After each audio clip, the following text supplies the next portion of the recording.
I decided to leave, and my brother was a technician already at my father's shop. So he was already working. So with him already working there, I came on board as a service advisor, and I would basically do the service advisor stuff during the day, and then at night we would run SOHO. So it was like Monday through Friday, 8 to 5:30. We were working in my father's shop, which was Pete's Auto Service, which is still up and running. But it would be Monday through Friday we work on that, and then after hours from like 5:30 to 9 or 10, we'd work SOHO.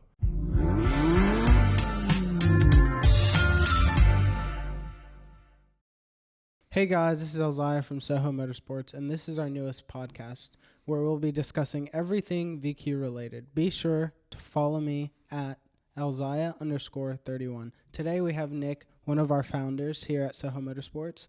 Nick, how are you doing today? Good, man. How about yourself? Great. Wonderful day. Let's go ahead and dive right into it. So how did SOHO begin? Oh, just a little backstory. For sure, man. A lot of people really want to know the story, right? So this is how we started. So 2011 is when SOHO started. So it was me and my brother. A little background about myself is I had a mechanical engineering degree, of which I graduated with that and then jumped into NASCAR as a data acquisition engineer. So I worked for Red Bull for about 5 years. And then in 2011, I had come to a crossroads in my life. I was getting married. Wanted to start a business with my brother because we grew up in the automotive industry. My father had an automotive repair shop. And so growing up in that, we were always like around cars. We enjoyed it. It was a passion of ours, right? So it was one of those things that we wanted to keep pursuing. The NASCAR thing was great. It was just a lot, right? A lot of traveling. I mean, we were traveling every week from here to California to Milwaukee. I mean, there was places all over it. So in 2011, I decided to leave, and my brother was a technician already at my father's shop. So he was already working. So with him already working there, I came on board as a service advisor, and I would basically do the service advisor stuff during the day, and then at night we would run SOHO. So it was like Monday through Friday, 8 to 5:30, we were working in my father's shop, which was Pete's Auto Service, which is still up and running. But it would be Monday through Friday, we work on that. And then after hours from like 5:30 to 9 or 10, we'd work SOHO. And we'd also work the weekends. And so from 2011 to about 2000, I want to say we got this building here May 2016. So it was just me and my brother for those 5 years or so by ourselves. We were just grinding, right? So after hours during the weekends, we would do that. And then we came here in 2016, and then we hired our first employee. And so here we are now, we're up to 10 employees. And so that's exactly how SOHO started, right? That's everything in a nutshell. And basically Nissan Infiniti. And so that was how it started. So you do most of the media here. A lot of people see the face, but a lot of people don't know what you do. What do you do exactly at SOHO? So I do a number of things, right? So obviously running the business is my main priority. I also do the tuning side of things. I'll do the media side of things. And then anything else that's needed in between, right? So running the business, you have to be able to pivot and move to different areas, right? Oh, I need help here. Okay, cool. I got to put this fire out here. Cool. I need to talk to this client here. I need to update this client. So there's a number of things that I'll do throughout the day. So it's a lot. Yeah. With the tuning, let's go ahead and jump into that. So do you think it was like more of a necessity where you had to jump into the tuning, or was it just something you enjoyed? It was a combination of both, right? So having the mechanical engineering background, that was something I was all about. I loved data. I loved numbers. I mean, it was something that I did in my previous career. So getting into the tuning aspect of things, I believe you can build something. However, the last piece is the tuning aspect of it, right? So for us to be able to provide the best complete package to our clients, being able to build it here, whether it's we fabricate it and then we install it, I think the tuning part is going to be the last piece of the puzzle. So that way you have the fabricated components, the install components, and the tuning components. So you have 3 pieces to it, right? So that allows everything to have the complete package, and we can ensure that, hey, this vehicle does what it should do with the modifications that it has on it. Does that make sense? Yeah, that definitely makes sense. So let's dive a little bit into the tuning aspect. So here we do the turbo kits, we do NA, and we do supercharged stuff. What do you recommend for someone that's jumping into the VQ community, tuning wise, and they want something that's quick? So it's all going to depend on what they want to invest in the car, right? Mm-hmm. So depending on the budget, if a client comes in and says, hey, I have X amount that I need, that I'd like to work with to get my car to this, we'll say, okay, cool. That's good enough for you to be able to make this type of power, which will include these components. Mm-hmm. Or it'll basically be, all right, you can go force induction and do this and make this type of power. Or we got some guys that are just like, you know what, man, I just want the whole thing. Yeah. Like literally, they're just like, they'll come in with a stock car and they'll be like, you know, I'll just give me everything. And I'm just like, but what's the fastest car you've driven? This stock. And I'm like, man, are you sure you want to do that? Like that's, a lot of people don't realize like 600 wheel behind a Z. It's a lot. It's a lot. Car weighs 3,500 pounds, man. So it's like when you don't understand that concept and people like to chase numbers, right? Mm-hmm. I think we got spoiled with a lot of these big power cars, 1,000, 1,500, 2,000. And you're just like, people see that and they're just like, man, I want 1,000 wheel. But then you get in 1,000 wheel car and you're like, I don't want 1,000 wheel because I don't want those problems. So we have, we just jumped into you guys been pioneering in this platform for a while. For sure. But we just acquired the new Z not too long ago. Yep. Where do you see that platform going, especially with the VRs? That platform is a really good platform just because the vehicle comes pretty much turbo, right? Mm-hmm. So when something comes already turbo, the potential of it is massive. Mm-hmm. I mean, on the Qs before, we were seeing 600-700 wheel on stock motor with upgraded turbos and full bolt-on. Mm-hmm. So now getting that into the Z, the biggest thing is going to be obviously the limitation of the VR transmission, right? Your 550, 600 foot-pounds of torque. That's the stock one. Now they're starting to build, Pure I think is starting to build a transmission for it to allow it to hold more power. The manuals, which everybody will give me grief about, but hey man, that's what we do. We do the manuals, right? Oh yeah. They'll give us grief about it. But the manuals, all it is just you're upgrading a clutch and that's it. Mm-hmm. Nismo twin disc, Z-Speed twin triple disc maybe in the future. Mm-hmm. I mean, there's a lot of things that could be coming out right for that, and so that are already out for that. So the limit now will be how far can we take that platform since we're already doing 600-700 wheel on that motor, right? And it comes twin turbo, and then seeing if guys are really going to dive into it, because a lot of guys in the Z community, the 370Z and the G35, it got really expensive to boost your car and make that big power, right? Yeah. This car comes turbo. So you upgrade the turbos, you can make the 600-700 wheel, right? Mm-hmm. How many of these guys are going to really want to push it past that? Correct. That's going to be the biggest thing, right? Because then you'll see how far, because like your BMW guy, right? So you see the BMW guys, like they're doing 800-900 wheel on stock motors, right? Yeah. The B58 and the G80s, the S55, the B58. Yeah, like they're doing all types of crazy power on this. So it's like now Nissan has come out with this Z. How is it going to handle, or how is it going to compare to the BMW or the Supra, the B58? That's going to be the ultimate conversation, B58 or VR. Mm-hmm. It already is a conversation at this point, right? So that's the big thing. Mm-hmm. However, I believe that platform is going to be a really nice platform once they stop basically marking up the Zs.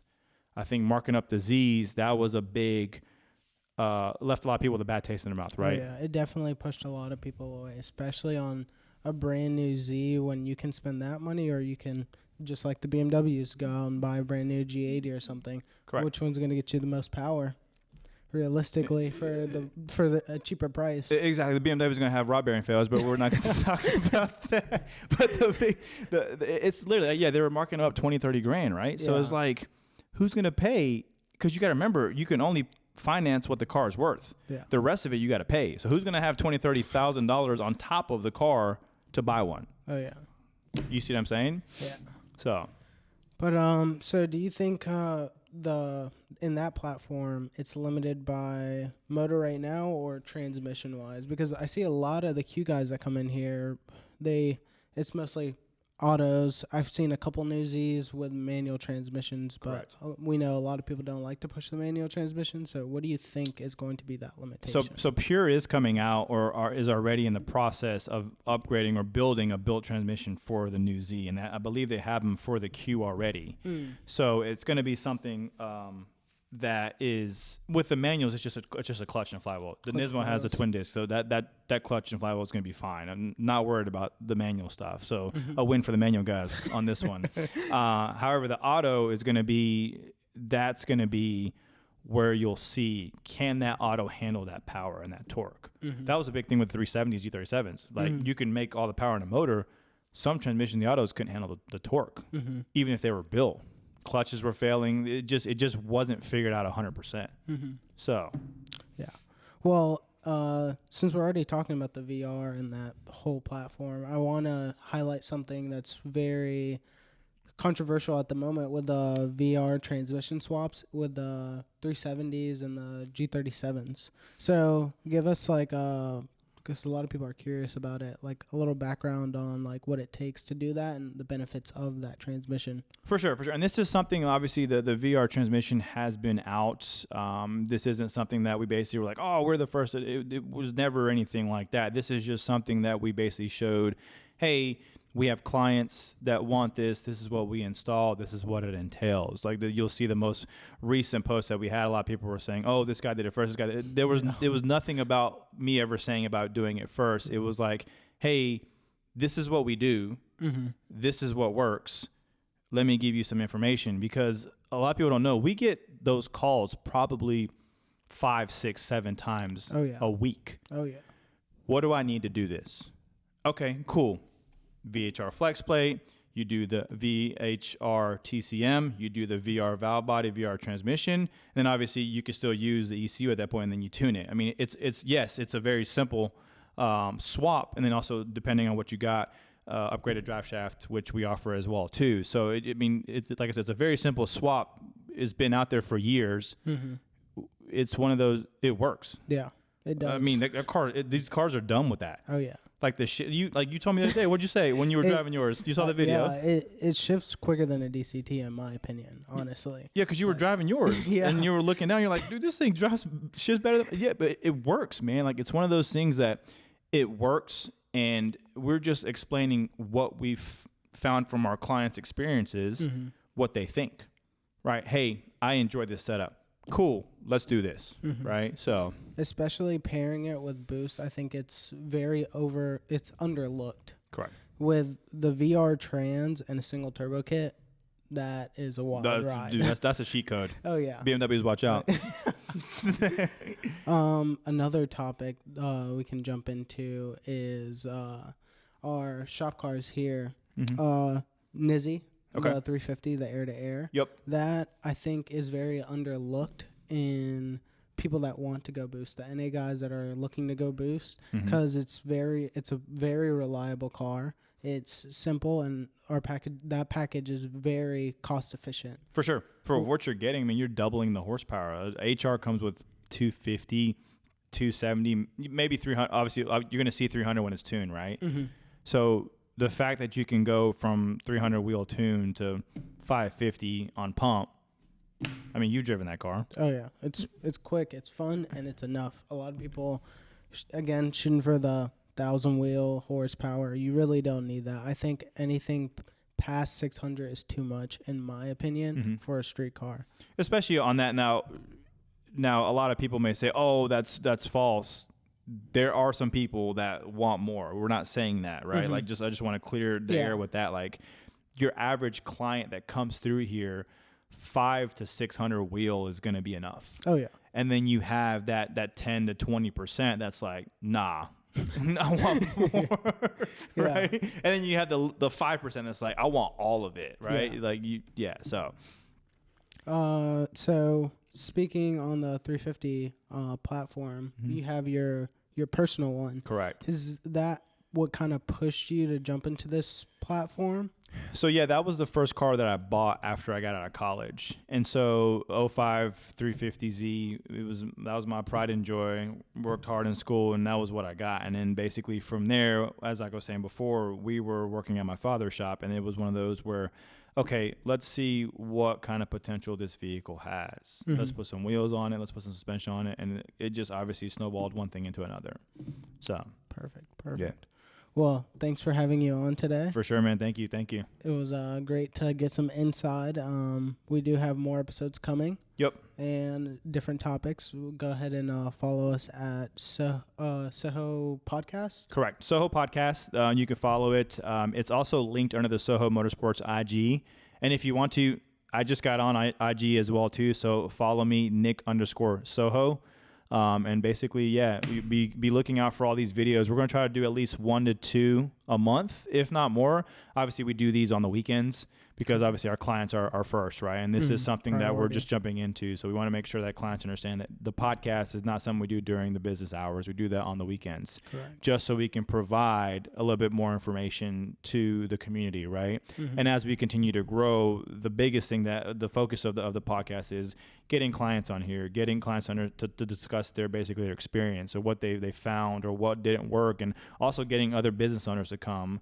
I know that Hussein from Racebach has committed, John from Z1 has committed, Mark from Sonic Tune has committed. So the list will get longer and longer and longer, and I feel like having everybody come together in the community will be something that's like a really cool thing. Oh yeah, we're definitely trying to push the community, and I feel like having the more people on, the better. So don't feel afraid. Go ahead and reach out to us. Yeah, Email us if you're trying to get on the pod, and we'll get something going. Yeah, shoot us a DM as well too. You should DM on Instagram or send us an email at support@SOHO Motorsports. Say, man, I want to get on it, and basically let's grow this podcast and basically get everybody together in the VQ community, because I know it can be a very toxic community at times, and obviously the only way that everybody gets forward is if they come together, right? Correct. So, all right, see you guys on the next one. All right, thanks guys.